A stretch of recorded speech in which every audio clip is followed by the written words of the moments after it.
Je l'ai entendue de mes propres oreilles. Pourquoi est-elle encore en vie? Le rire qui a suivi n'était pas fort, juste assez aigu pour me briser profondément. Je me tenais derrière le portail en bois, tenant un plat en verre rempli de crumble aux pêches, encore chaud. Mes mains ne tremblaient pas. Pas encore. Je ne suis pas partie. J'ai traversé le jardin comme si je n'avais rien entendu. Passant devant les guirlandes lumineuses, les tables de pique-nique, les visages qui ne se tournaient pas vers moi. Certains étaient de mon sang, d'autres étaient des inconnus, mais aucun ne souriait. Quelqu'un s'est éclairci la gorge.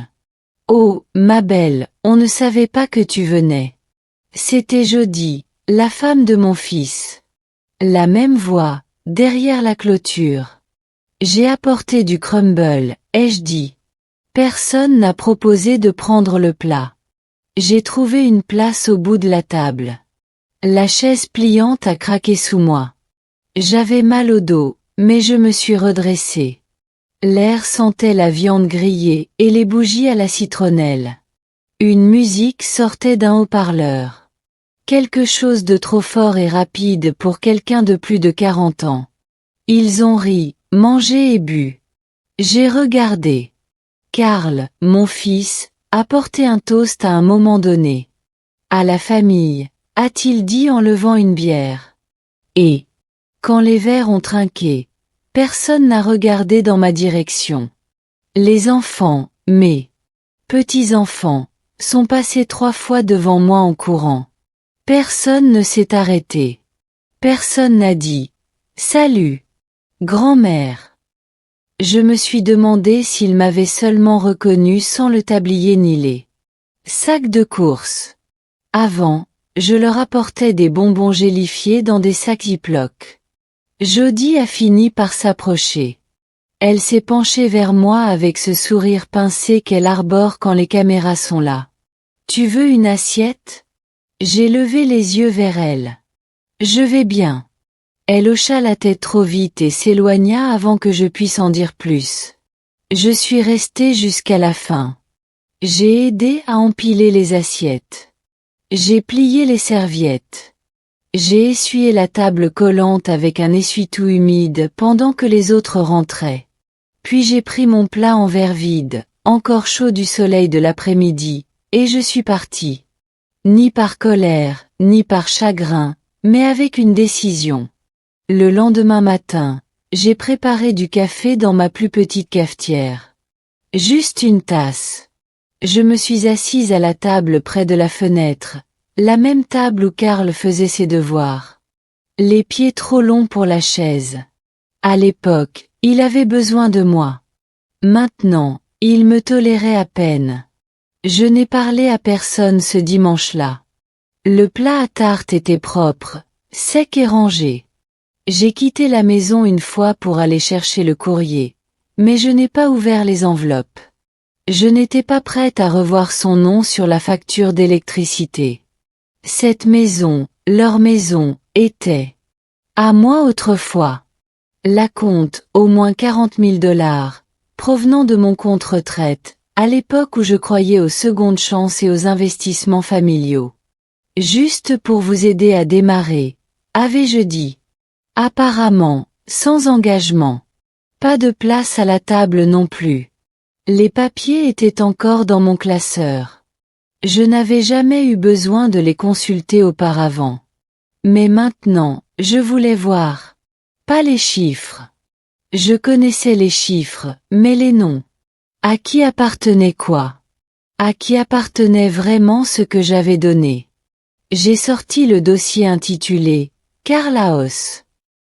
À l'intérieur, j'ai trouvé le contrat d'achat, l'acte de propriété, la lettre signée que j'avais écrite, faisant don de l'argent sans aucune attente de remboursement.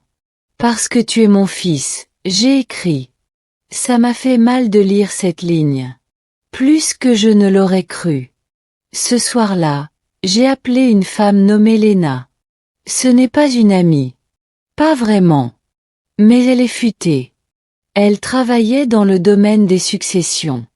Nous nous sommes rencontrés à Bridge il y a des années et Nous sommes restés en contact occasionnellement.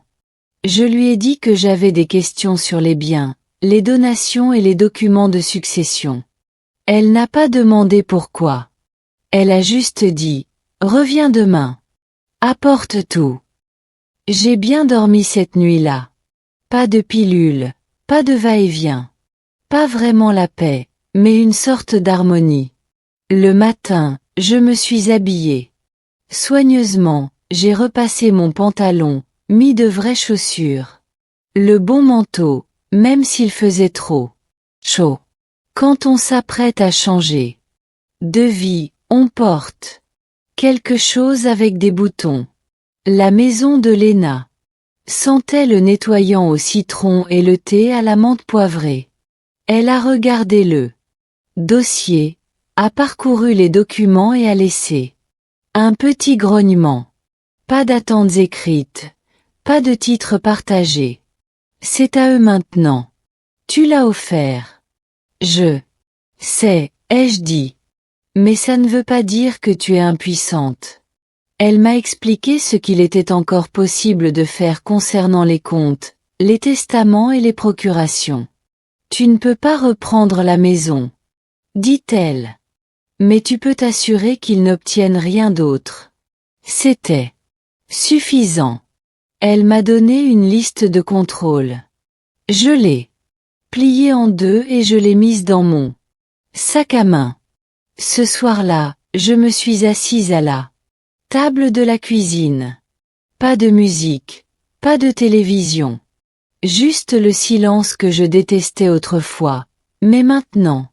Bienvenue. J'ai pris une feuille de papier vierge. Et j'ai écrit un nom en haut. Karl. Puis, je l'ai barré d'un simple trait. Mercredi, j'ai fait une tarte que je n'avais pas l'intention de partager. Aux myrtilles avec un peu de zeste de citron. J'ai utilisé la bonne recette de pâte. Celle que je réservais aux anniversaires et à Thanksgiving. Cette fois, c'était juste pour moi. Sans raison, sans occasion. Juste parce que je le pouvais encore. Je me suis assis sur le porche pendant que le temps refroidissait, mes genoux recouverts du vieux plaid que Doris m'avait offert avant de mourir.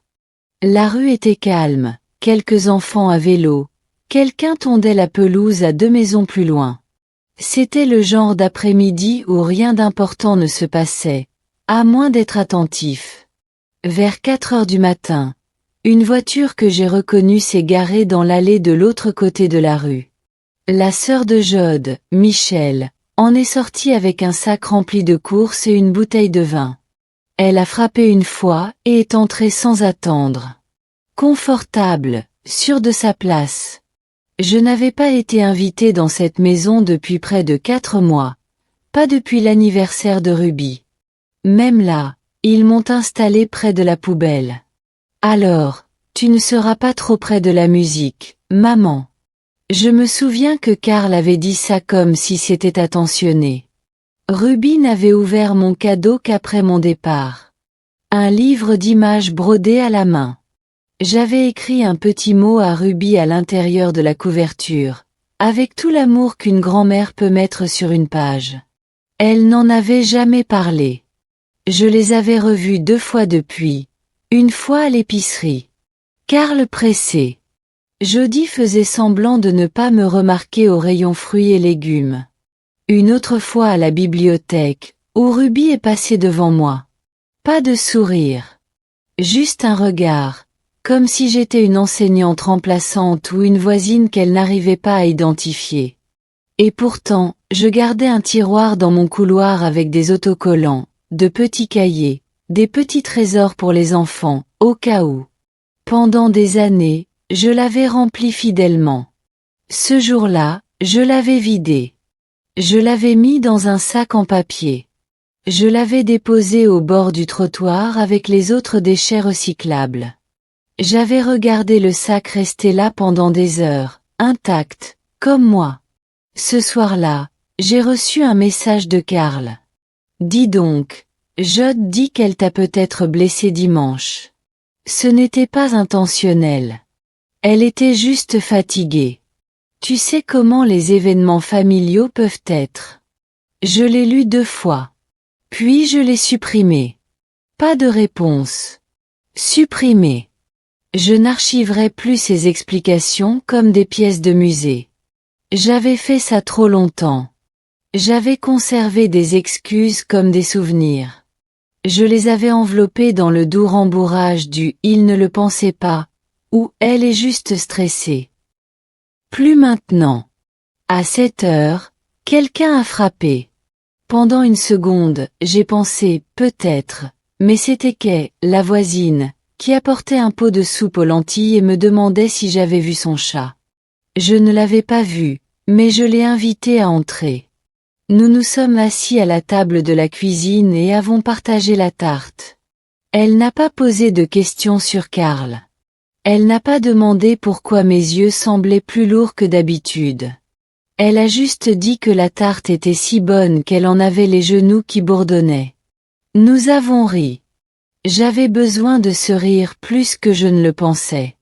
Plus tard, après son départ, j'ai pris une photo sur l'étagère du couloir. Karl et moi, 1987. Il avait 8 ans, une dent de devant en moins. Souriant. Comme si j'étais le monde entier. J'ai regardé. Ce garçon est murmuré. Tu me manques. Pas. L'homme, le garçon.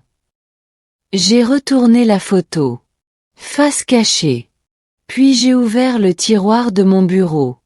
Et j'en ai sorti l'enveloppe étiquetée « juridique ». Mon testament, mes directives médicales. La procuration durable que Karl avait. Signée 3 ans plus tôt, lorsque j'ai fait ma chute. Celle à laquelle il n'a jamais donné suite, dont il n'a jamais posé de questions. J'ai gardé ce document sur mes genoux pendant longtemps. Demain, je retournerai voir Lena. Mais ce soir-là, je suis restée assise, immobile, dans le noir, et j'ai dit au revoir à une version de ma famille qui n'existait que dans mes souvenirs. Le bureau de Lena était silencieux le lendemain matin, d'un silence doux, de celui qui vous enveloppe. Comme une écharpe épaisse. Son bureau était garni de dossiers soigneusement empilés, d'une tasse sur laquelle était écrit je lis des contrats pour le plaisir et d'un pot en verre rempli de pastilles à la menthe que personne ne semblait jamais toucher. Je veux commencer par la procuration, dis-je en posant le document devant elle. Révoque-la. Aujourd'hui. Elle me regarda par-dessus ses lunettes. Tu es sûre, ma belle? C'est un changement radical. J'en suis sûre. Elle ne demanda pas pourquoi. Elle hocha simplement la tête et glissa le papier vers son côté du bureau. Nous déposerons la révocation aujourd'hui. Je la ferai authentifier. Tu devras signer quelques documents, mais je te faciliterai la tâche. Je me suis assise en arrière pendant qu'elle imprimait les formulaires. Mon cœur ne battait pas la chamade. Je ne tremblais pas. Ce n'était pas une vengeance. C'était réparé. Je veux aussi ajuster le testament, dis-je. Supprimer Karl de son poste d'administrateur.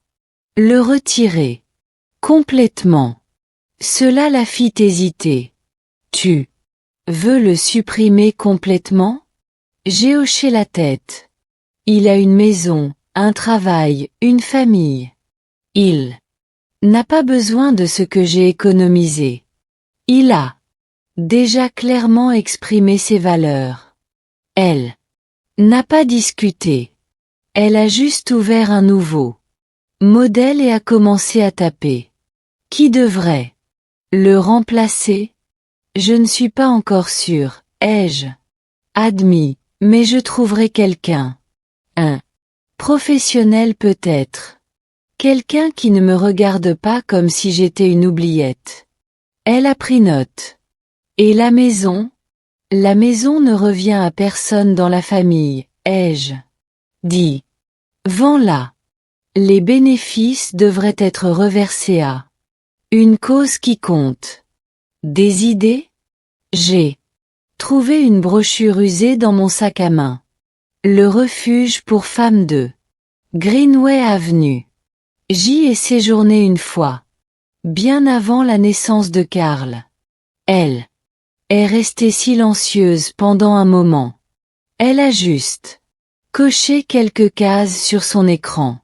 Vous êtes très clair à ce sujet, dit-elle. J'ai été assez confuse. Lorsque les documents furent prêts, j'ai tout signé d'un geste prudent et délibéré. Elle les a notariés, les agrafés soigneusement et m'en a tendu un exemplaire. Alors que je me levais pour partir, elle m'a raccompagné à la porte. Si tu changes d'avis, appelle-moi. Je ne le ferai pas.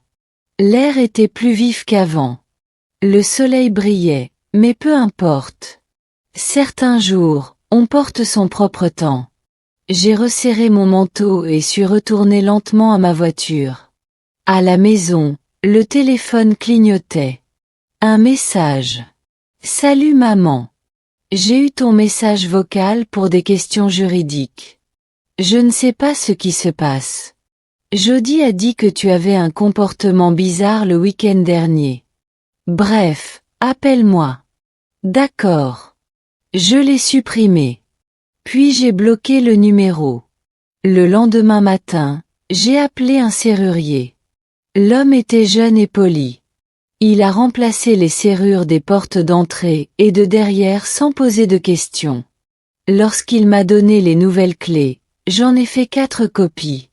Une est restée dans mon sac à main, une autre dans une boîte ignifuge, une Sheikah à côté, une autre dans mon coffre-fort. J'ai mieux dormi cette nuit-là.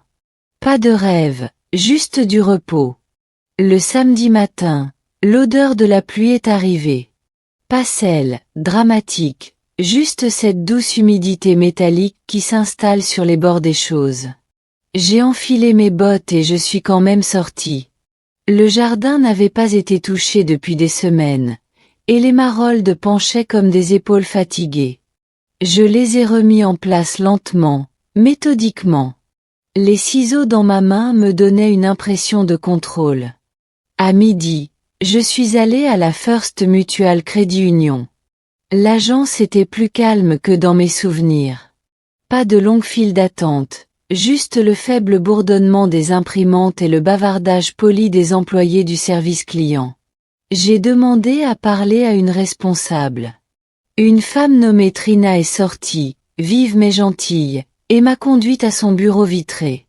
J'aimerais vérifier tous les utilisateurs autorisés sur mes comptes, dis-je. Elle ouvrit l'écran. Vous avez un co-signataire et un titulaire de carte autorisée. Karl J. Hemsworth. C'était votre fils? Avant. Elle hésita. Voulez-vous le supprimer? Je voudrais l'effacer. Ses doigts s'arrêtèrent au-dessus du clavier. Complètement? Oui. Supprimer l'accès. Annuler la carte. Rééditer tout à mon nom uniquement, et je voudrais définir de nouvelles questions de sécurité. Modifier les identifiants de connexion en ligne et verrouiller le compte jusqu'à ce que je vienne en personne. Elle acquiesça et commença à taper. Pendant qu'elle travaillait, je fixais la plante sur son bureau.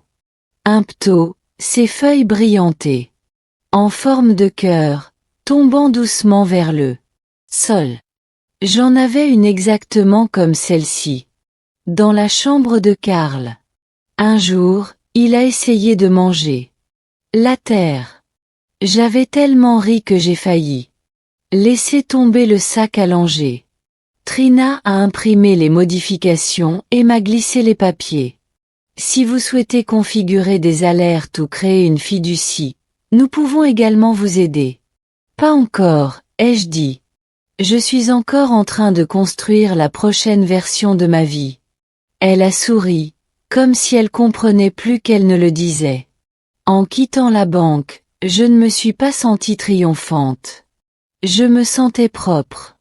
À la maison, je suis allée au placard de l'entrée, celui avec les boîtes à photos, les nappes de Noël et la courte pointe que je n'avais jamais terminée. J'ai sorti le coffre-fort ignifuge et je l'ai ouvert. À l'intérieur se trouvaient mes documents les plus importants, l'acte de propriété, les actes de naissance, les polices d'assurance. J'ai retiré l'acte de naissance de Karl. Non pas pour le détruire, mais pour le séparer. Je l'ai placé dans un dossier intitulé « Histoire » et je l'ai rangé dans un tiroir, à l'écart de tout le reste. Ce soir-là, j'ai ouvert mon carnet d'adresses. Il y avait encore des onglets des années 90, de petits intercalaires en plastique jaunis avec le temps. J'ai ouvert le journal en C et j'ai regardé les noms, Karl et Jody Ruby et Tran. J'ai pris un stylo et j'ai tracé une ligne sur chacun d'eux. Puis j'ai ouvert le journal en L et j'ai écrit un nouveau nom, Lena Moore, avocate, fiduciaire et successorale. J'ai dormi fenêtres ouvertes cette nuit-là, la pluie résonnant doucement sur le toit. Pas de cauchemar, juste une certitude tranquille et constante. Dimanche, Kay est revenu, cette fois avec des muffins à la banane. Nous nous sommes assis dans la cuisine et avons parlé du chat errant qui avait élu domicile sous son porche. Nous l'avons appelé Vernon sans raison valable. Elle est restée jusqu'après le déjeuner. Après son départ, j'ai pris le journal du dimanche et je l'ai lu d'un bout à l'autre. J'ai souligné une annonce pour un petit appartement dans une résidence calme en périphérie de la ville. 2 pièces, rez-de-chaussée, lave-linge et sèche-linge inclus. Juste ce qu'il faut. Je l'ai découpé et posé sur le frigo. Pas pour tout de suite, mais pour bientôt. Je ne courais pas. Je me préparais, car la prochaine fois que quelqu'un me demanderait « Pourquoi est-elle encore en vie ?», je voulais que la réponse soit claire pour récupérer tout ce que j'avais donné. À un prix trop bas.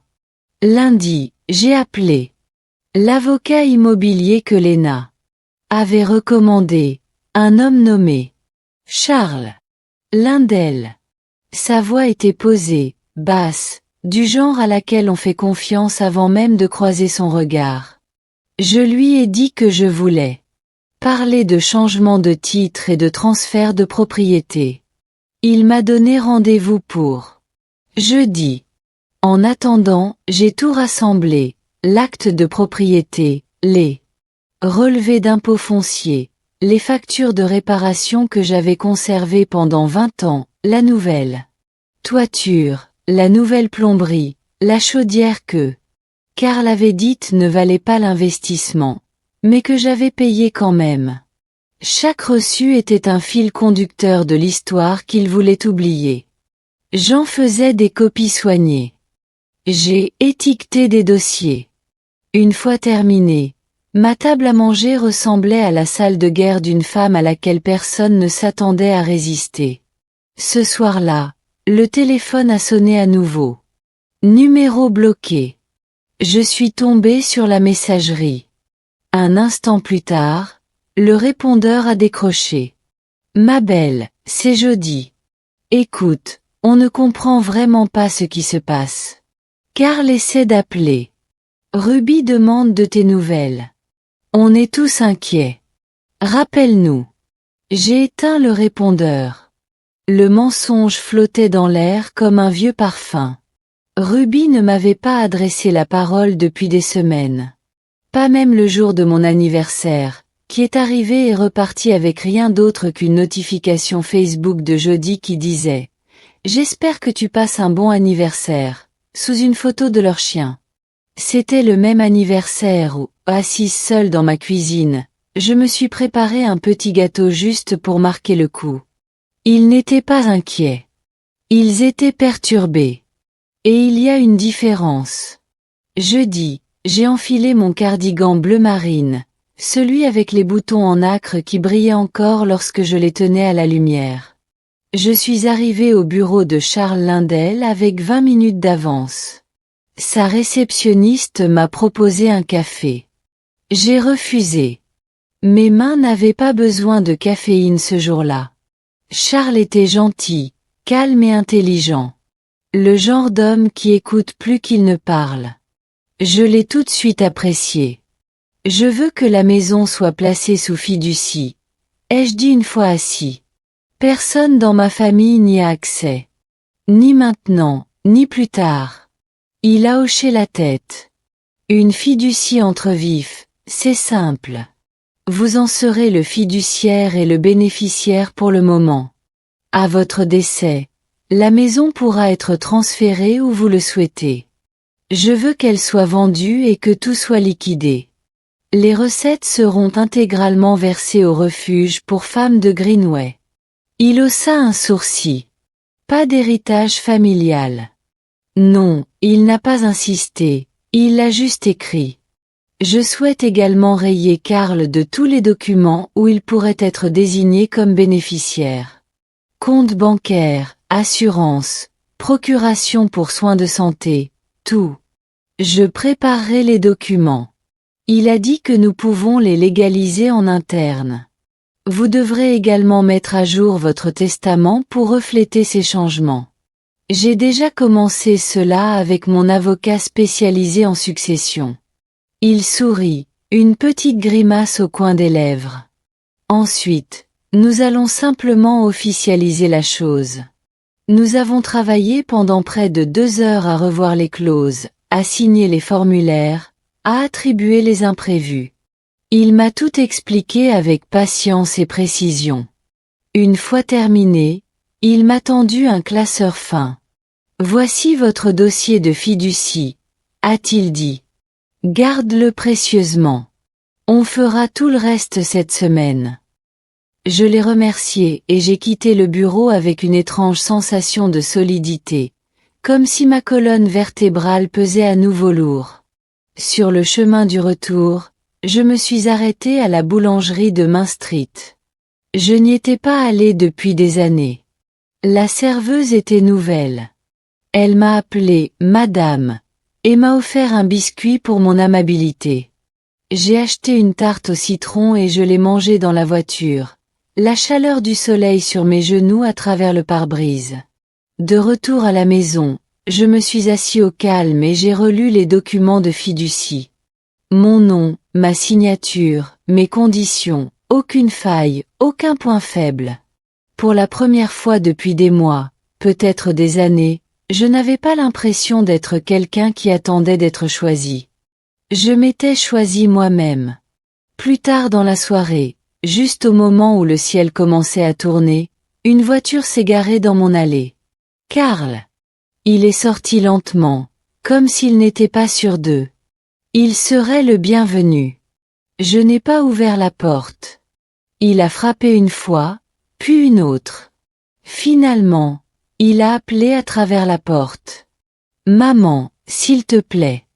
Je ne sais pas ce qui se passe. Je me suis assise sur le canapé, les mains sur les genoux. Tu as changé les serrures. Tu as bloqué mon numéro. Je veux juste parler. Il semblait moins en colère qu'incertain, comme quelqu'un qui cherche la carte après avoir réalisé qu'il ne tient plus le stylo. Dis-moi juste ce qui se passe. Je n'ai pas répondu. Au bout d'un moment, il est parti. J'ai attendu 10 minutes avant de me lever. Je l'ai observé par la fenêtre tandis qu'il reculait lentement, le visage fatigué derrière le volant. Puis je me suis rassis et je me suis servi une tasse de thé. Sucré, sans lait. Ma mère disait toujours, s'ils ne t'entendent pas doucement, ils entendront le silence plus fort. Le jardin n'avait jamais été aussi bien rangé depuis ans.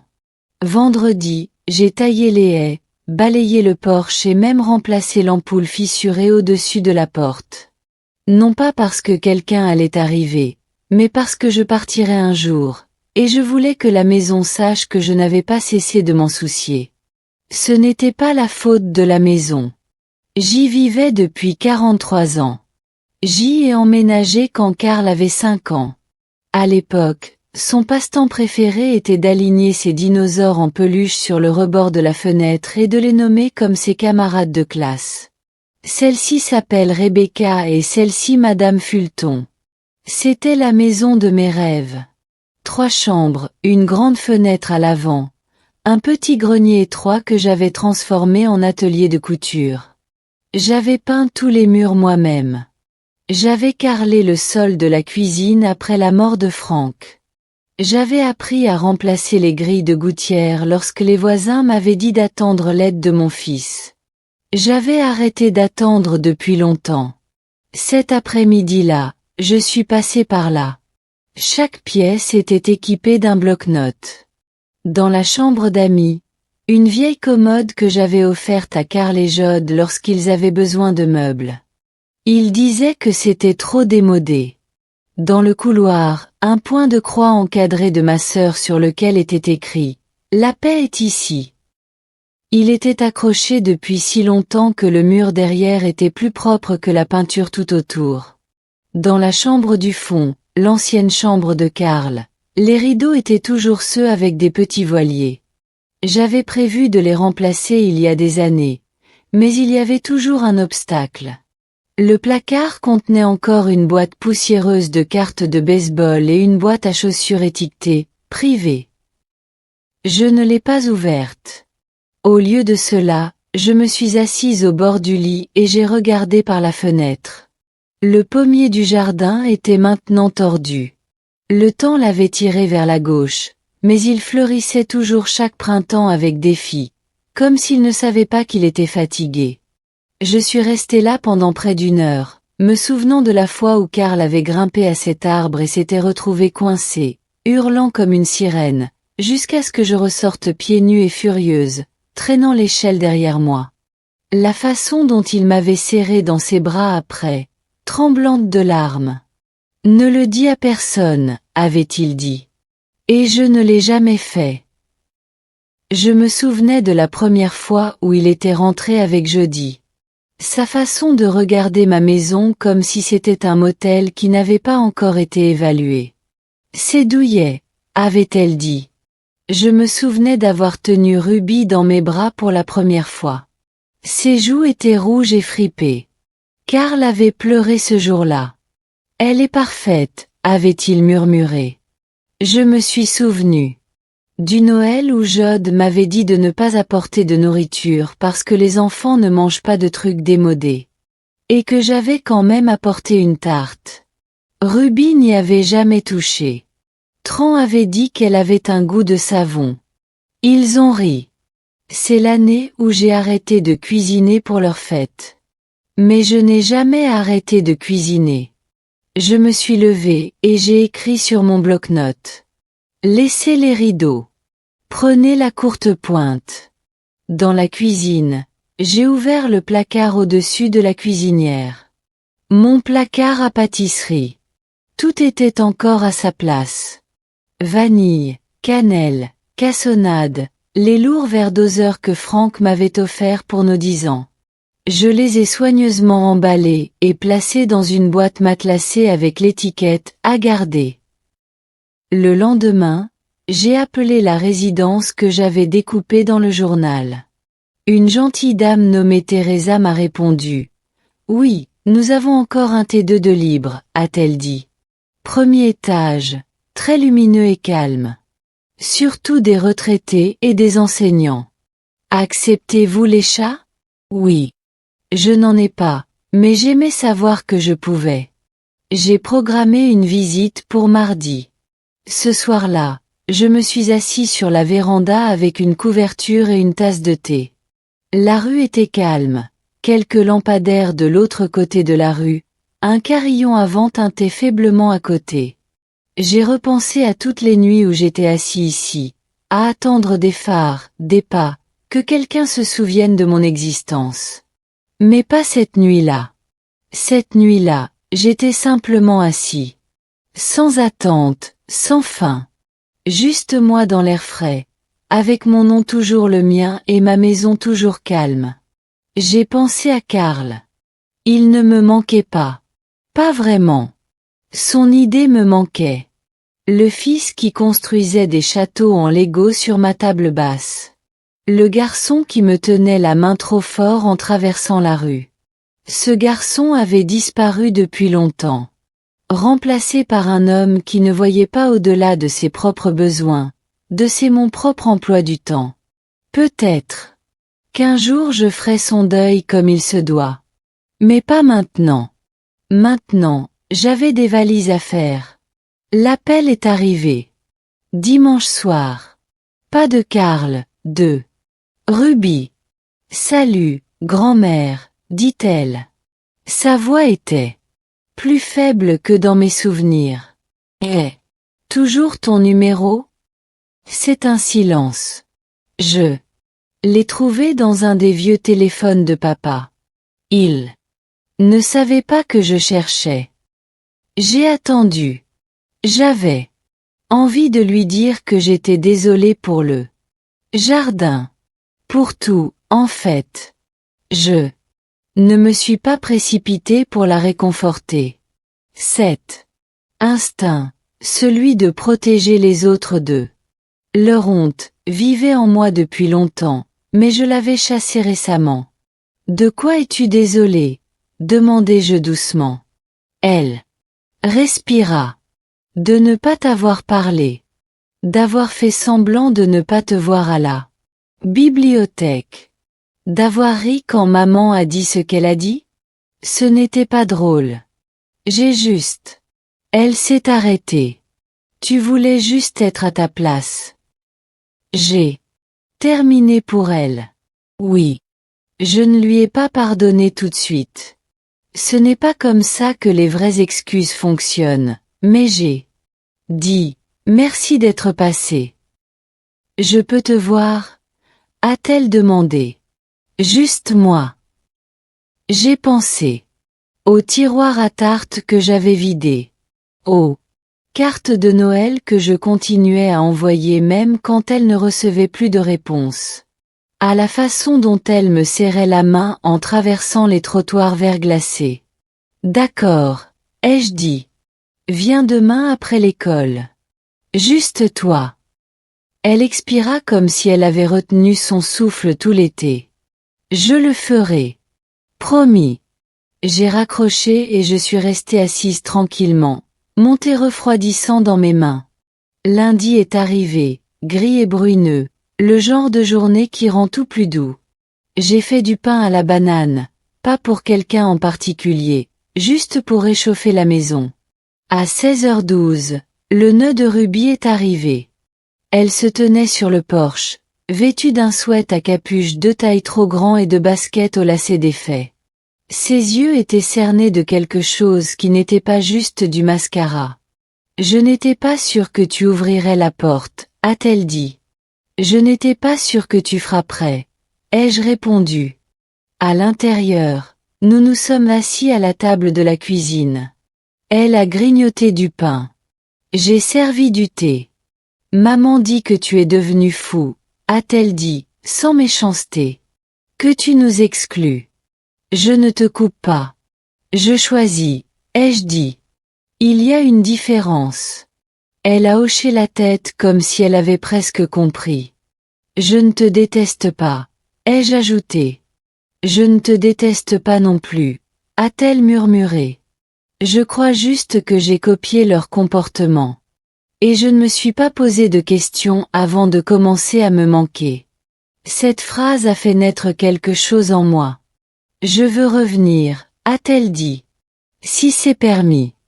Je l'ai regardée, cette fille qui avait encore les mêmes yeux que Karl à 8 ans, avant que le monde ne lui apprenne à être méchant. Tu peux revenir, ai-je dit. Mais pas pour une tarte, pas pour des cadeaux. Seulement pour la vérité. Je peux le faire. Elle est restée 1 heure. Nous n'avons pas parlé de Karl ni de Jody. Juste de l'école, des livres, d'un chat qu'elle voulait mais qu'elle n'avait pas le droit d'avoir. Elle est partie avec une 2e tranche de banana bread emballée dans du papier aluminium. Après avoir descendu l'allée, je l'ai observée jusqu'à ce qu'elle tourne au coin de la rue. Je n'étais pas pleine d'espoir. J'étais honnête. Ce soir-là, j'ai écrit dans mon journal. Peut-être que certaines portes n'ont pas besoin d'être claquées. Juste doucement verrouillées de l'intérieur, avec une fenêtre entr'ouverte pour ceux qui viennent seuls et frappent avec précaution. Les jours suivants se sont écoulés tranquillement. J'ai fait mes valises lentement, un tiroir à la fois, un souvenir à la fois. Non pas par sentimentalité, mais parce que je voulais savoir ce que je gardais et pourquoi. Si quelque chose ne me faisait pas me sentir plus forte, je ne l'emportais pas. La visite de l'appartement était prévue pour jeudi après-midi. Ce matin-là, je me suis réveillée tôt et j'ai préparé un café assez fort pour tenir debout tout seul. Je portais un pantalon et un chemisier, non pas parce qu'on me jugerait, mais parce que commencer un nouveau chapitre mérite des coutures impeccables. La résidence était plus simple que la brochure ne le laissait paraître, mais elle semblait tout à fait appropriée. Des bâtiments en briques, des parterres de fleurs bien rangés, un banc sous un lys. Teresa, la gérante, m'a accueillie comme si elle savait déjà qui j'étais. Rez-de-chaussée, a-t-elle dit en ouvrant la porte de l'appartement 1B. Fenêtres orientées sud. Les voisins sont silencieux, chauffage compris. L'espace était petit, certes, mais authentique. Pas de prétention, pas d'écho de voix refroidie. Juste une lumière pure et des murs attendant de nouvelles histoires. Je suis entrée dans la cuisine et j'ai passé ma main sur le plan de travail stratifié. Ce n'était pas du marbre, mais c'était le mien. La cuisinière n'avait que 4 brûleurs et le réfrigérateur ronronnait faiblement, comme s'il gardait un secret. J'aimais bien. Je la prends, ai-je dit. Teresa cligna des yeux. Tu ne veux pas y penser? Je l'ai déjà fait. Le soir même, les papiers étaient signés. J'ai versé la compte et j'ai programmé mon emménagement pour le 1er du mois. 3 semaines, assez de temps pour partir prudemment, sans précipitation. Ce soir-là, je me suis assise dans le salon, au milieu de cartons à moitié remplis, et j'ai rédigé une nouvelle fiche d'adresse. Mabel Hemsworth 128. Willowview. Appartement 1B. Non. En cours de réexpédition pour Karl. J'ai souri en la rangeant dans mon tiroir. 2 jours plus tard, Karl est réapparu. Il n'a pas frappé tout de suite. J'ai entendu sa voiture avant de la voir. Le moteur tourna au ralenti un moment devant la maison, comme s'il répétait quelque chose au volant. Lorsqu'il franchit enfin le porche, je le rejoignis à la porte. Je ne l'ouvris pas. Tu m'as bloqué, dit-il, pas en colère, juste confus. Tu as tout changé. Oui. Pourquoi? Je ne répondis pas tout de suite. Je regardais son visage, plus vieux que dans mes souvenirs. Ou peut-être que j'avais simplement cessé de le voir clairement il y a des années. J'ai entendu ce que Jod avait dit, je le lui ai dit dans le jardin et je t'ai entendu rire. Il changea de position. Je ne le pensais pas. Tu sais comment elle est. Elle parle à tort et à travers. C'était une blague. Non, Karl. Une blague doit avoir une chute. C'était juste de la cruauté enveloppée de silence. Je ne savais pas que tu étais là, marmonna-t-il. C'est exactement le problème. Il cligna des yeux. Alors c'est ça. Tu m'effaces à cause d'un mauvais après-midi? J'avais envie de rire. Un après-midi? Cet après-midi n'a été que la goutte d'eau qui a fait déborder le vase au fil des années passées à être mise à l'écart, à être méprisée, ignorée, tolérée. Une vie où j'étais commode, mais jamais considérée. Je ne t'efface pas, dis-je. Je me choisis enfin. Il fronça les sourcils. Ruby a dit que tu la laissais venir. Moi, oui. Alors, elle obtient un laissez-passer. Non. Elle a demandé à revenir. Tu as attendu que ton nom disparaisse des documents. Son visage s'est crispé. C'est une question d'argent. Non, c'est une question de dignité. Il a regardé le couloir par-dessus moi. Il s'attendait peut-être à voir la vieille table d'appoint avec ses photos d'école encore encadrées, ou le panier de cartes de vœux que je gardais. Mais le couloir était propre, dégagé. Je serai toujours ton fils, dit-il. Et je serai toujours la femme qui t'a donné plus qu'elle n'aurait dû. J'ai reculé et j'ai fermé la porte. Pas claqué, juste fermé. Par la fenêtre, je l'ai vu s'attarder encore un instant, puis partir. Cette nuit-là, je ne me suis pas sentie triomphante. J'ai pleuré pendant 7 minutes. J'ai chronométré. Je me suis laissé aller à cette rupture, non pas parce que je le regrettais, mais parce que les fins méritaient le respect. Puis j'ai préparé du thé, plié une autre boîte et l'ai déposée près de la porte marquée « Gardez ». La table de la cuisine ne contenait que ce qui comptait désormais. Une tasse, une lampe, un petit bol d'orange. Tout le reste avait été emballé ou donné. Je n'avais plus besoin de grand-chose. Juste de ce qui tenait dans une petite vie. Dimanche après-midi, j'ai offert le thé pour la première fois depuis des années. Pas pour les anniversaires ou les fêtes, juste pour me réchauffer. Marca est arrivée en premier avec sa boiterie et son sac de mots croisés. Puis Ida, dans son manteau bordé de fourrure, malgré 12 degrés Celsius. Puis Nora, ma vieille amie de la chorale, qui portait encore un parfum qui sentait le début du printemps et de vieilles enveloppes. Elles n'ont pas apporté de nourriture, bien que chacune en ait proposé. Je leur ai dit que ce n'était pas le but. J'ai préparé un gâteau aux épices, rien d'extraordinaire, juste assez pour en couper une fois chacun, avec un morceau restant. Nous nous sommes assis près des fenêtres, la lumière de l'après-midi douce et pâle. J'ai versé du thé dans ma porcelaine ébréchée, le service bleu qui avait survécu à 2 déménagements et à une chute accidentelle en 94. Personne n'a posé de questions sur Karl, Ruby ou la maison. Au lieu de cela, nous avons parlé de douleur à l'épaule et du prix des courses. Ida a raconté l'histoire d'une conductrice de bus qui avait attendu 2 minutes de plus pour fouiller dans sa monnaie. Marcia a raconté que sa nièce s'était fiancée à un garçon qui portait des chaussettes avec des baleines dessinées dessus. Nora a évoqué le groupe de poésie de la bibliothèque et nous a demandé si nous voulions nous joindre à elle. C'était le plus grand réconfort que j'avais ressenti depuis des années.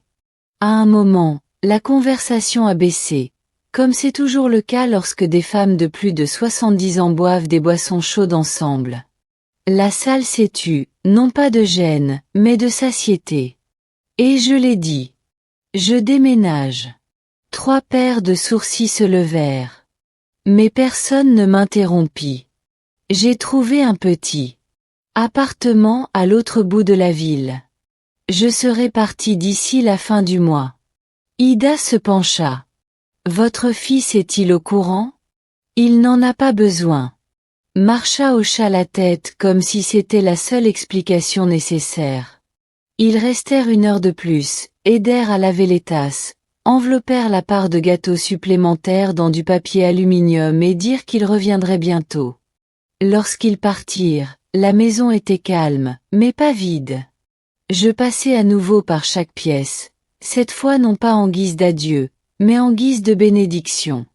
Dans le couloir, je m'arrêtai devant l'étagère où je rangeais les photos encadrées de la famille de Karl. Mariage, anniversaire, premier jour d'école. J'en avais déjà rangé la plupart, incertaine de vouloir les accrocher à nouveau, sauf qu'il en restait une photo de Franck et moi, prise par un voisin alors que nous avions fini de peindre le porche. Nous sommes tous les deux couverts d'éclaboussures, tenant nos pinceaux comme des trophées. Il rit. Je plisse les yeux. À cause du soleil. J'ai pris la photo et je l'ai enveloppée dans un torchon. Elle est allée dans la boîte étiquetée « Essentiel ». Plus tard dans la soirée, j'ai ouvert mon journal. Et j'ai écrit « 3 femmes ont bu du thé dans ma cuisine aujourd'hui ». Personne ne m'a interrompu. Personne ne m'a expliqué. Personne n'a corrigé.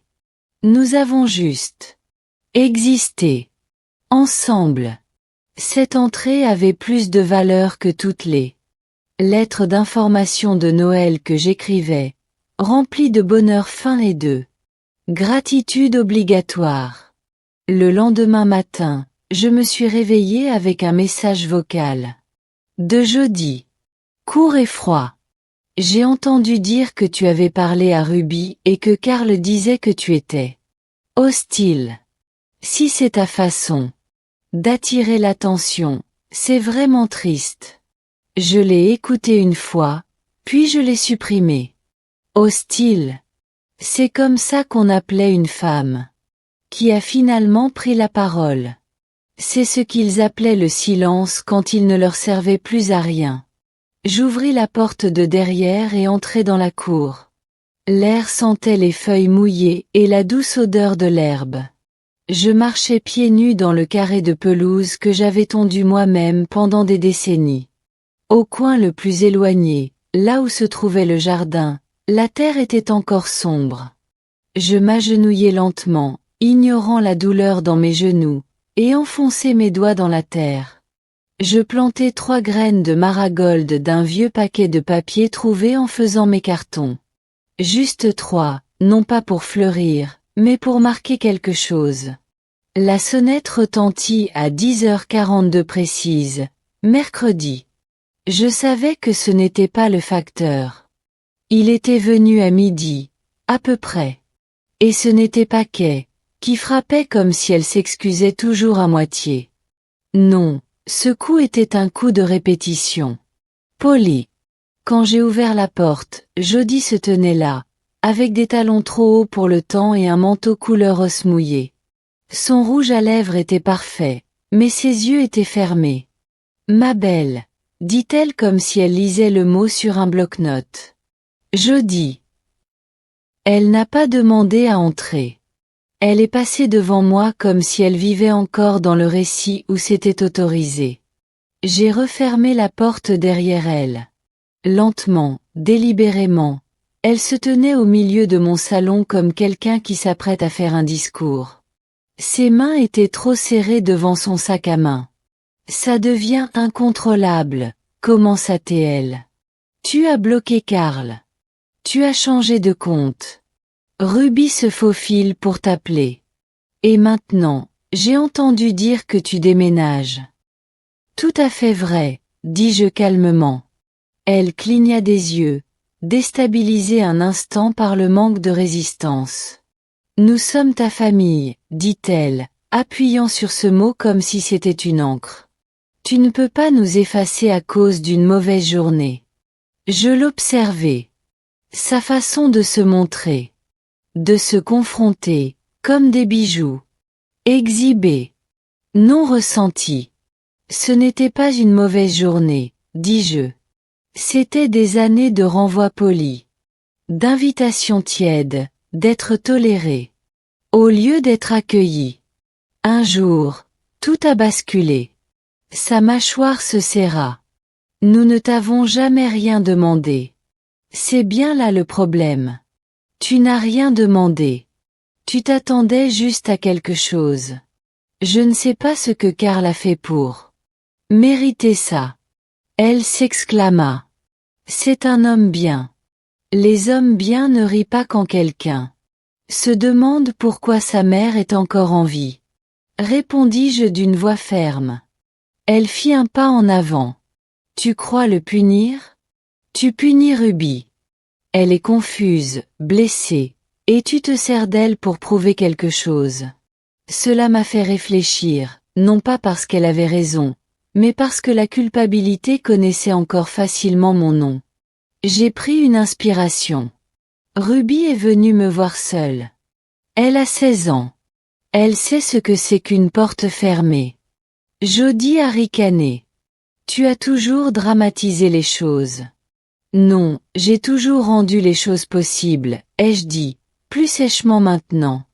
La compte pour ta maison, le babysitting, les ragoûts, les courses de dernière minute, l'endurance silencieuse aux anniversaires où j'étais placée derrière des centres de table pour ne pas gâcher l'esthétique.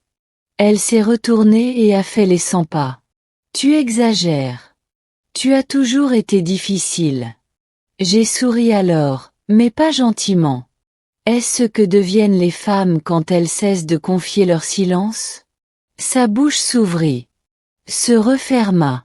Puis elle repéra les cartons empilés près de la porte d'entrée. Tu es vraiment en train de faire ça? Moi aussi. Et que se passe-t-il quand on est seul? Dans ce petit appartement? Quand il n'y a plus personne? Pour veiller sur toi? Quand Ruby oublie d'appeler? Je resterai avec moi-même, dis-je. Et je préfère être seule et honnête qu'entourée de gens qui tressaillent à ma présence. Elle regarda autour d'elle comme si la maison pouvait l'aider à gagner, comme si les murs pouvaient se joindre à elle. Tu gâches tout. Non, dis-je en ramassant le classeur contenant mes documents de fiducie et en le posant sur la table. Je choisis enfin ce que je vais garder. Jody resta là. Un moment encore. Puis elle prit son sac à main et se dirigea vers la porte. Avant de partir, elle se retourna. Ne t'attends pas à ce qu'on accourt. Si tu changes d'avis. Je ne cours pas, dis-je. Et je ne le ferai pas. La porte se referma derrière elle comme une ponctuation. Plus tard dans la soirée, Ruby m'envoya un simple texto. Elle rentra furieuse. Tu vas bien? Je lui répondis parfaitement. Certaines portes ont besoin d'être fermées, Ruby. Ça ne veut pas dire que tu es de l'autre côté. Elle envoya un emoji cœur suivi de J'apporte toujours des biscuits jeudi. Ne te dérobe pas. Je ne l'ai pas fait. Et je ne le ferai pas. Les papiers étaient prêts. Lena a appelé jeudi matin. Tout est signé, classé, confirmé. La fiducie est active. Tes comptes sont protégés et ton testament est mis à jour. Tu es désormais la seule décideuse de chaque instant de ta vie. Merci, dis-je. 2 mots qui avaient plus de poids que la plupart des confessions. Je suis fière de toi, ma belle. J'ai souri au téléphone. C'est drôle comme beaucoup de gens disent ça seulement après avoir commencé à dire non. À midi, j'étais à la banque, classeur à la main, en train de remettre les derniers formulaires. L'employée était jeune, à peine 25 ans, mais elle traitait ces documents comme quelque chose de sacré. J'aimais bien ça. Nous informerons les bénéficiaires immédiatement, dit-elle. Et ceci autorise le retrait de votre fil de tout accès partagé. C'est le cas. Elle hocha la tête avec cette efficacité calme que je prenais autrefois pour de la froideur. Maintenant, je comprenais. Elle était tout simplement préparée, comme moi. Ensuite, j'ai marché 2 pâtés de maison jusqu'à la poste et j'ai récupéré une clé pour une nouvelle boîte postale. Lorsqu'on m'a demandé une adresse de réexpédition, j'ai refusé. Quiconque avait vraiment besoin de me trouver savait déjà où j'étais. De retour à la maison, la lumière de l'après-midi filtrait doucement à travers les rideaux. Je me suis préparé une nouvelle tasse de thé et j'ai sorti la dernière enveloppe, mes directives médicales. Une copie pour mon nouveau médecin, une autre pour le coffre-fort. J'avais l'impression de coudre le dernier fil d'une robe que je raccommodais depuis des années. À 15h30, Ruby est arrivée. Elle a apporté des biscuits aux pépites de chocolat dans une boîte en plastique, dans un magazine, avec un questionnaire sur le type de fleur que vous êtes. Nous nous sommes assis sur le porche, à manger des biscuits et à entourer les réponses au crayon. J'étais apparemment un lilas, calme, observatrice, facilement sous-estimée. Ruby était un marigold. Résiliente et difficile à débusquer. Elle lisait à voix haute en souriant. Ça marche. Une fois les biscuits terminés, nous sommes restés assis. Elle a balancé légèrement ses jambes sous le banc. Papa dit que tu tournes le dos à ta famille. Je n'ai pas répondu tout de suite. Il est blessé, a-t-elle ajouté plus doucement. Non pas que cela excuse quoi que ce soit, mais c'est tout ce dont il parle. Puis il parle enfin de quelque chose d'important, ai-je dit. Elle a baissé les yeux vers ses genoux. L'ancien toi me manque. Non, dis-je, tu regrettes la version de moi qui se laissait effacer. En silence. Ce n'était pas moi. C'était de la survie. Elle hocha la tête. Je comprends maintenant. Nous restâmes assises un moment. Puis elle sortit une feuille de papier pliée. Ce n'est qu'un croquis, dit-elle soudain timidement. Je l'ai fait hier soir. Je ne sais pas s'il est bon. Je l'ai déplié. Un dessin au crayon, grossier mais net. Une femme assise sur une chaise, le dos droit, le regard fixé vers l'avant. Devant elle, un échiquier. De son côté, juste 2 pièces. De l'autre, un jeu complet. Mais ces pièces étaient en position gagnante. Elle n'a pas fini, dit Ruby. Elle commence tout juste à jouer. Je ne parlais pas. Je ne pouvais pas. Je tendis la main et la serrai. Je peux l'accrocher dans le nouvel appartement, demandai-je. Son visage s'illumina. Vraiment? Vraiment? Alors que le ciel devenait pêche derrière les toits, elle se leva pour partir.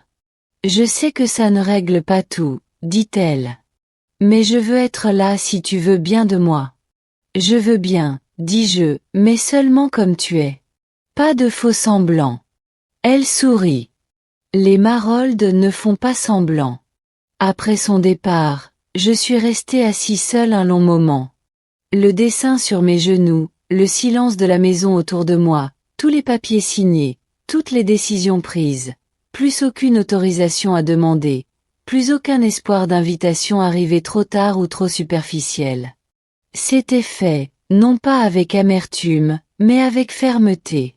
Demain, je commencerai à emballer les derniers cartons, et après cela, quelque chose de mieux que l'espoir.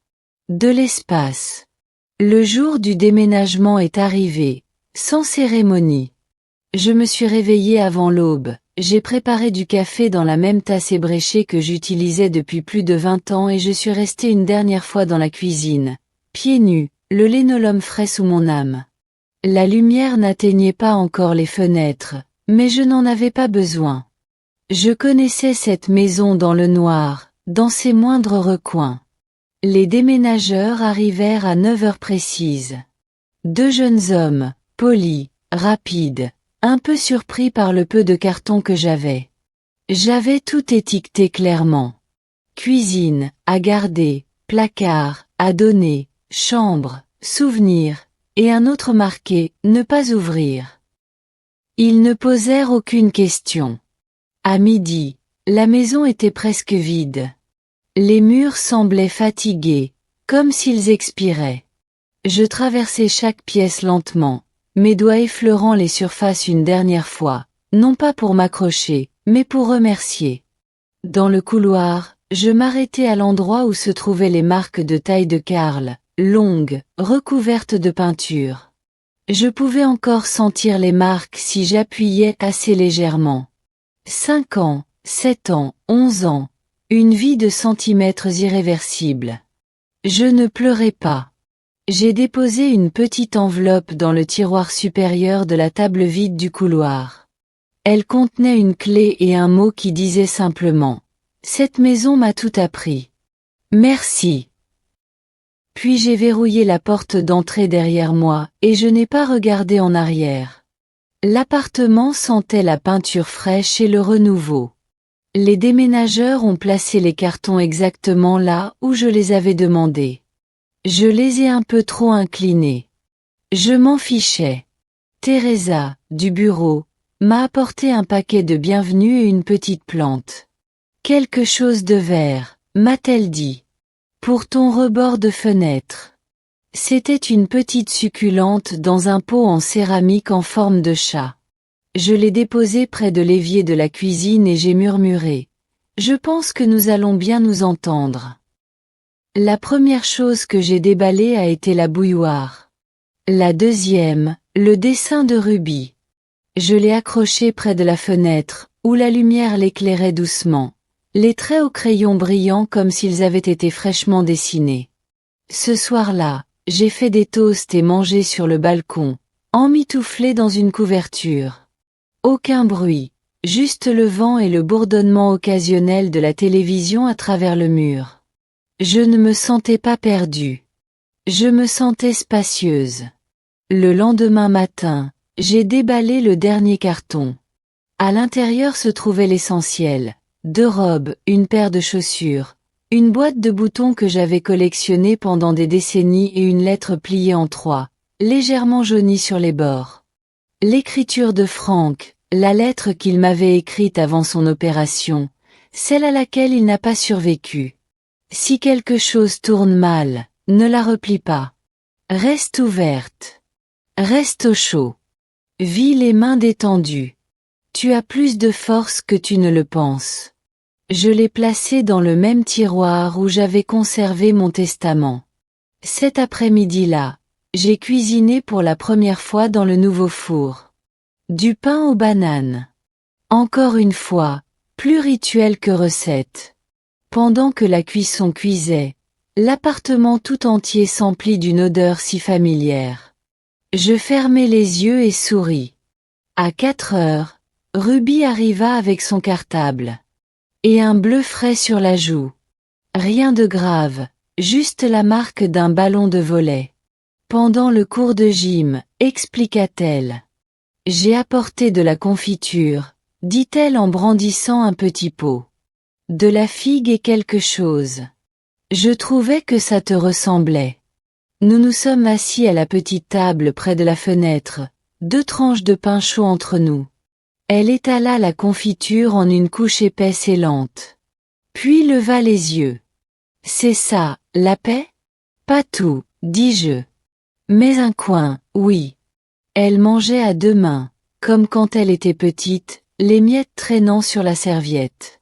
Elle me parla d'un garçon de sa classe qui avait dessiné une barbe sur son masque et qui avait été envoyé chez le directeur.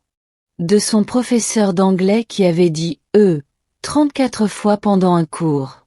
À propos de la fureur de Jode contre moi parce que j'avais refusé une invitation à mon anniversaire. Elle a dit que tu te donnais en spectacle. Je ne me donne rien. J'ai simplement dit que je ne me montrais pas là où on ne voulait pas. Je lui ai dit que je voulais venir de toute façon. Et elle a dit qu'elle ne pouvait pas m'en empêcher, mais qu'elle ne voulait pas me conduire. Tu as marché? Non, j'ai emprunté le vélo de grand-père. Il est en mauvais état, mais il m'a permis d'arriver ici. Ça m'a fait sourire. Franck aurait aimé. Tu peux le laisser verrouiller sur le balcon, ai-je dit. On le réparera ensemble. Ses yeux se sont illuminés. Vraiment? Vraiment? Après son départ, j'ai regardé le soleil se coucher derrière la rangée d'arbres. La maison ne m'a pas manqué. Les silences de Karl ni les sourires en coin de Jode ne m'ont pas manqué. L'ancienne version de moi-même qui murmurait « Peut-être que la prochaine fois, ils te verront. » Parce que maintenant je me voyais. Et je n'avais pas besoin de permission pour exister. Une semaine après le déménagement, la maison a été vendue. L'agent immobilier a appelé pour dire que l'offre était juste au-dessus du prix demandé. Un couple âgé, sans enfants, recherchant le calme et l'histoire. A-t-elle dit. J'ai failli rire. Ils avaient trouvé. Les deux. Je ne suis pas retournée, même pas pour la visite. J'ai donné procuration à Charles pour la vente, signé ce qui devait être signé, et j'ai laissé tomber. Il a appelé. À la clôture. C'est fait, a-t-il dit. Je l'ai remercié, puis j'ai raccroché et me suis plantée au Milieu de mon appartement. Il n'était pas grand, mais chaque centimètre carré m'appartenait. J'ai ouvert un nouveau compte bancaire pour le don au refuge. Je ne l'ai pas mis dans mon testament. Je l'ai donné maintenant. Je suis entré moi-même, j'ai tendu le chèque à la directrice et j'ai dit, c'est pour les femmes qui partent. Chaussée. Elle a regardé le montant. Et s'est mise à pleurer. Je ne l'ai pas fait. J'avais fini de pleurer. Ce n'était pas du chagrin. C'était intentionnel. Ce soir-là, j'ai fait de la soupe. Pas pour personne. Pas pour une occasion, juste parce que j'aimais la façon dont les poireaux fondaient dans le beurre. La radio jouait doucement en fond sonore. Une station de jazz sans pub, juste des saxophones et des rythmes doux qui ne demandaient pas d'applaudissements. J'ai mangé en robe de chambre, debout près du fourneau. Pas de table dressée, pas d'explication. Juste la faim satisfaite. Vers 20h30, ma sonnerie a sonné. Je n'attendais personne. Quand j'ai décroché, j'ai entendu la voix de Ruby. Je peux monter? Bien sûr. Elle portait une boîte à chaussures et portait un sweatshirt trop grand, les manches retroussées. Qu'est-ce qu'il y a dans la boîte? Des trucs que je ne suis pas prête à garder à la maison, a-t-elle dit. À l'intérieur, un carnet, un chargeur de téléphone, un collier qui n'était pas du goût de Jode, une photo d'elle et moi au zoo quand elle avait 5 ans. Elle avait du chocolat sur le visage. J'avais oublié ce jour-là. Elle, non. Je ne veux pas vivre là quand je serai plus grande, dit-elle soudain, assise en tailleur par terre. Avec eux, je veux dire, tu n'auras pas à le faire, dis-je, tu peux choisir, même s'ils me détestent pour ça. Surtout, à ce moment-là, acquiesça-t-elle, pensive. Tu crois que les gens peuvent changer? Parfois, mais je pense que la meilleure question est, peuvent-ils arrêter de faire semblant? Elle leva les yeux. Tu es toujours en colère? Non, j'ai terminé. Ruby est restée jusqu'à presque 22 heures. Nous n'avons pas parlé de Karl. Elle n'a pas demandé d'histoire à son sujet. Et je n'en ai pas proposé. Certains liens n'ont pas besoin d'être noués. En partant, elle m'a serré plus fort que jamais. Le lendemain matin, je suis allée au magasin du coin acheter du lait.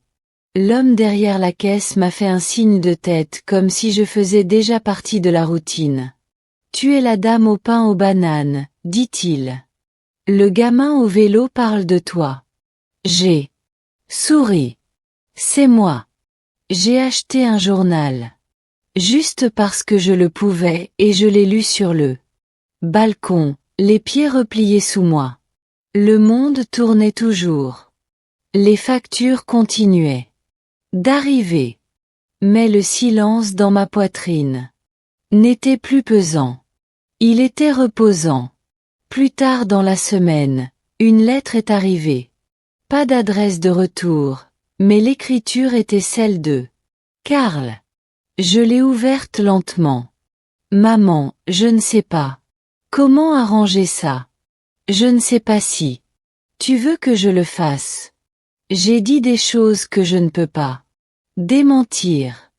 J'ai laissé les choses arriver. J'aurais dû arrêter. Je ne sais pas comment être l'homme que tu mérites. Et j'ai peur qu'il soit trop tard pour apprendre. Mais Ruby parle de toi. Tous les jours maintenant. Elle est différente, plus courageuse. Et ça vient de toi. Je suis désolée. J'espère qu'un jour tu laisseras. J'ai essayé. J'ai plié la lettre et l'ai rangée dans un tiroir. Ni pardon, ni refus. Juste un endroit où elle pouvait reposer. Sans être dérangée. Ce soir-là, j'ai écrit dans mon journal, je ne suis plus en colère, je n'ai plus peur. Je n'attends plus aux fenêtres, je ne surveille plus les porches.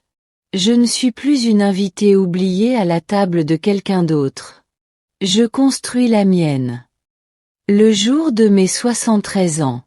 Je me suis réveillée sans réveil. Il n'y avait pas de ballon, pas de SMS surprise de la part d'eux. Ma famille qui se souvenait de moi une fois par an. Pas de réservation pour un brunch ni de sac cadeau laissé. Sur le perron. Juste la lumière du matin à travers les rideaux propres, le bruit de la pluie. Quelques pas au loin, et le doux souffle d'une vie qui n'appartenait désormais qu'à moi. J'ai fait des crêpes. 2, que j'ai mangées avec du miel et une poire coupée en tranches. Puis je me suis assise au milieu de mon petit appartement, la photo de Franck posée sur une chaise, et j'ai dit, « Eh bien, on est bien arrivé, non ?» À midi, Ruby est arrivée. Elle a apporté des tulipes, des rouges, encore emballées dans la pochette en papier du fleuriste. « Tu n'es pas une fan de gâteaux d'anniversaire, a-t-elle dit. Alors, j'ai apporté des fleurs comme les grandes personnes. Elle m'a donné une petite enveloppe. À l'intérieur se trouvait une carte qu'elle avait faite elle-même, peinte, pas dessinée. Sur le devant, une image simple, 2 chaises sur une véranda, l'une vide, l'autre avec une tasse de thé sur la coudoir. À l'intérieur, on pouvait lire « Merci de m'avoir gardé une place ». Nous avons pris le thé et trinqué, et avons parlé de ses examens finaux, de son projet de travailler à temps partiel au refuge pendant l'été, et de ses efforts pour convaincre son école de créer un groupe de soutien pour les enfants qui ne se sentaient pas chez eux. Elle m'a demandé si elle pouvait utiliser mon nom. Seulement si tu l'utilises pour quelque chose de vrai, ai-je répondu. Elle a ri. C'est la seule façon dont je l'utilise maintenant. Avant de partir, elle a dit, « Tu as l'air différente. » Je me sens différente, ai-je répondu. Elle m'a regardé comme si elle faisait un inventaire. Tu as l'air de quelqu'un qui ne bronche pas. Après son départ, je me suis assise sur le balcon avec un livre que je voulais lire depuis 15 ans. J'en ai lu 3 chapitres, puis je l'ai reposé. Non pas par fatigue, mais parce que je n'avais pas besoin de finir pour prouver que j'en étais capable. Le lendemain, j'ai envoyé un don à un fonds juridique pour les femmes âgées en litige de logement. Je n'ai pas joint de mots, juste le chèque et le nom de la fiducie. Discrètement, placé comme une pierre dans ma main droite, j'ai également planté du basilic dans un petit pot en terre cuite. Il s'est un peu fané les premiers jours, puis s'est redressé, penché vers la fenêtre de la cuisine comme s'il avait pris la décision de vivre. Un matin, j'ai reçu un texto de Karl. Joyeux anniversaire, maman. Je n'ai pas envoyé de carte. Je me suis dit que je ne l'avais pas encore mérité. Je voulais juste que tu saches que je suis toujours là. Je n'ai pas répondu, pas par colère, car toutes les excuses n'appellent pas de réponse. Certaines ont simplement besoin de se poser tranquillement là où le mal était autrefois ignoré. Ce soir-là, j'ai invité Marca et Ida. Nora n'a pas pu venir. Elle avait attrapé un rhume, mais elle a envoyé un mot de passe arraché à son journal. 12 vers le bas m'a fait penser à toi. Les réponses sont ancrées. Nous avons bu du thé et ri des genoux, de la politique et de la façon dont Teresa, du bureau de location, s'était mise à observer les oiseaux dans son couloir. Ils apportèrent une tarte aux cerises et une promesse de revenir la semaine prochaine. Après leur départ, je restai un moment sur le seuil à écouter. Non pas des pas qui s'éloignaient ni le silence qui revenait, mais le bruit d'une maison qui s'était à nouveau remplie, cette fois du bon son. Ce soir-là, avant d'éteindre la lumière, j'écrivis dans mon journal une dernière fois. Ils me demandèrent pourquoi j'étais encore en vie. Maintenant, je peux répondre, me souvenir de mon nom, mettre ma table moi-même, garder la porte ouverte juste assez pour ceux qui frappent avec des mains propres.